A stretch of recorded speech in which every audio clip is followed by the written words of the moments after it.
farmaajo inoo soo celiya fursad labaad siiya waddanka maslaxadiisa weeye anadu sharafta leh damaca shacabka Soomaaliyeed waa taqaanaan 30 milyan oo Soomaaliya ha idin duceyso ama 30 milyan oo Soomaaliya ha idin ka naxdo oo ishooda ha idin ku dhacdo nimankii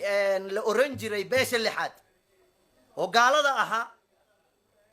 cunuhu qabtay meel buu iska saaray ilma adeerayaal cadow ha inoo jabinina hay saa dambe berri baan inaga hartay waxa u dareereynaa doorashada dalka ninkii hoggaankiisa qaban lahaa ilaahay baa idinku dharshay damiirkiina hadan qado dadnimadiinu hadan qato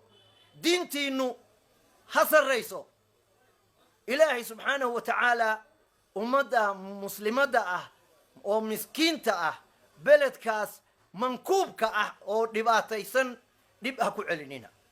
maanta wuxuu marayaa meel ilaahay looga mahadiyo maanta wuxuu marayaa tallaabo mid qaaday oo daadah dibadda bare la yiri wuxuu u baahan yahay gacanta in la qabto wuxuu u baahan yahay daacad in loo noqdo wuxuu u baahan yahay da'yarta dibadda ku dhibaataysan in laga fikiro doorashada amaano weeye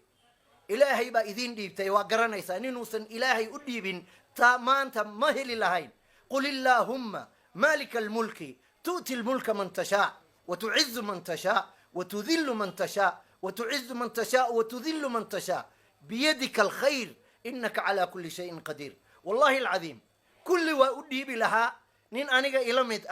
إيه نين أديق كلمدا إيه مد محايا هيدا نلمدا وهل قوان قاتا لكن ولا ليال إلهي واسكوكا يا امتحاما يا والله العظيم تاريخ ذو ويقريسا نين كمانتا دلكيسي إيه ددكيسي إيه دينتيسي إيه دمركي إيه دايرتي إيه دبكي دعي أوهي ليي إيه نينك قرب كيسا كبحي انتاسي وحان لا يهل دبان هذا دبكا إنا هاي استاتي رمالها والله العظيم خارج كددك دبدا جوغا دبا ينقو هيان دولة ده محايا هاي دبدا قدها دبانا لوغا هيا ودم رجل سو استعمالي او محايا هاي ذا قلبي قودي iyo uurkoodii iyo calooshoodii la gatay iyo damiirkoodii baa gudaha inoo fadhiya ilaahay subxaanahu wa tacaala baan idinku dhaarinaya ummaddan cadowga ku soo duulay mid khaariji ah oo dibadda ah iyo mid gudaha kuu fadhiya intaba maanta waxaad oga gudbaysaan gacantaadaas iyo fartaadaas iyo qalinka inuu ilaahay ku waafajiyo maslaxada ummadda aakhiradaada ku jirta dantaada ku jirta diintaada ku jirta wallaahi alcadiim maanta ummaddan dhibaataysan saddexda boqol ku dhawaad xildhibaan waxay maalan 30 milyan oo dad bay maalan dadkeeni waa daadsan yahay waa baaba'san yahay meel kastuu ku dayacan yahay waxay Soomaali jirtaba sumcad yeelataba maanta waxaan baryaynaa inaan jirno inaan dadnahay inaan damiir leenahay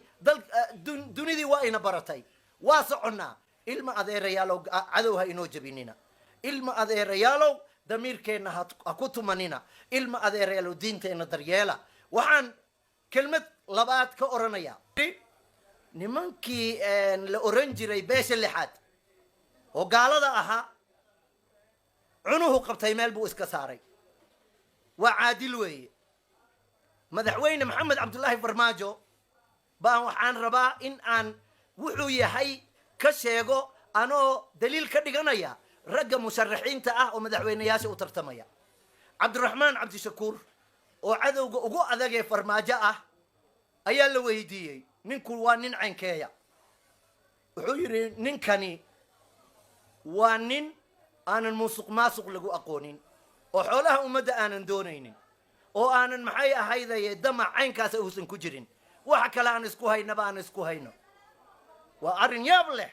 musuq maasuq iyo xoolaha ummadeed iyo maxay ahaydaye damiirkiisa uma soo dhawaa waxaa la dhahaa alxaqu maa shahida bihi alacdaa cadowgiisi ugu adkaa weeye hadda garta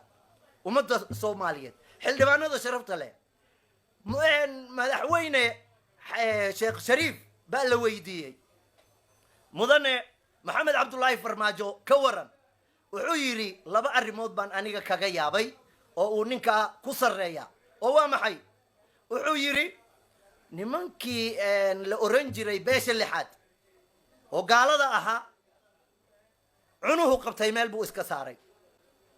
arrinkaas aniga waqtigeygii haddaan fahmi lahaa meel baan saari lahaa buu yidhi waa nin sharaf leh shariifka waa taqaanaan waa ragga meesha maraya dadka ugu qiimaha badan run buu furay yaa ayuha aladiina aamanuu ittaquu llaha wa kunuu maca asaadiqiin wuxuu yidhi gaaladii buu horta meel iska saaray intuu ay sarrayso wuxuu yidhi labadaa qodob dhammaanteen waxaan markhaati ka nahay ilaa iyo maanta in dowladdii soomaaliya iyo xukuumaddii farmaajo iyo maamulkeedii lacagtii ugu dambaysay hadda ay bixinayeen aniga ma tirinayo waxyaalahu qaybiye intaas bes aan kaga baxaya raggii ka horreeyey ninkani maxamed cabdilaahi raggii ka horreeyey xildhibaanada sharafta lahow waxaad og weydiisaan dadka ama aad baartaan meeqa xildhibaan baa lagu dilay muqdisho waqtigii ka horreeyey maxamed cabdilaahi dhowr iyo 20 xildhibaan baa lagu dilay anaa idin sheegaya waa idin xasuusinayaa dhiiggiina hadur buu ahaa laakiin waqtigii maxamed cabdilaahi niisaa la dhisay ciidan baa la dhisay awood baa la yeelay ilaahay fadligii ilaahay qof iyo laba iyo waa oo mawdka uu u yimi waa gar weeye laakiin wixii talaata bayteenka ah dhiiggiinu hadurka ahaa ma dhicin maanta dib haynoo celinina anadu sharafta leh damaca shacabka soomaaliyeed waa taqaanaan 30 milyan oo soomaaliya ha idin ducayso ama 30 milyan oo soomaaliya ha idinka naxdo oo ishooda ha idinku dhacdo